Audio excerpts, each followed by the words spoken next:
টানা ৮৮ দিন পর অবশেষে ইরানে ফিরেছে ইন্টারনেট সংযোগ। যুক্তরাষ্ট্র ও ইসরায়েলের সঙ্গে যুদ্ধ ও দেশবিরোধী বিক্ষোভের জের ধরে গত ২৮ ফেব্রুয়ারি থেকে ইন্টারনেট জগতে কার্যত বিচ্ছিন্ন ছিল দেশটি।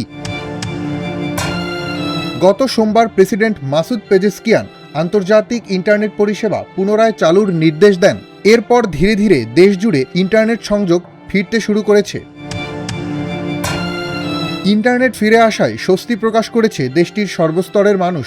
তবে এর মান নিয়ে তৈরি হয়েছে নানা প্রশ্ন। বিশ্লেষকদের মতে দীর্ঘ ৩ মাসের ব্ল্যাকআউটে সবচেয়ে বেশি ক্ষতিগ্রস্ত হয়েছে ক্ষুদ্র ব্যবসায়ী ও ফ্রিল্যান্সাররা। বিশেষ করে ইনস্টাগ্রাম ও টেলিগ্রাম ভিত্তিক ব্যবসাগুলো প্রায় ধ্বংসের মুখে পড়েছে। এর আগে চলতি বছরের জানুয়ারিতে সরকার বিরোধী বিক্ষোভ শুরু হলে ইন্টারনেট সংযোগ বন্ধ করে রেখেছিল ইরান সরকার। তবে সংযোগ চালু হলেও এখনও অনেক প্ল্যাটফর্ম ভিপিএন ছাড়া ব্যবহার করা যাচ্ছে না। সংশ্লিষ্টরা জানিয়েছেন এই পরিস্থিতি পুরোপুরি স্বাভাবিক হতে আরও সময় লাগতে পারে। ডেস্ক রিপোর্ট, আজকের পত্রিকা।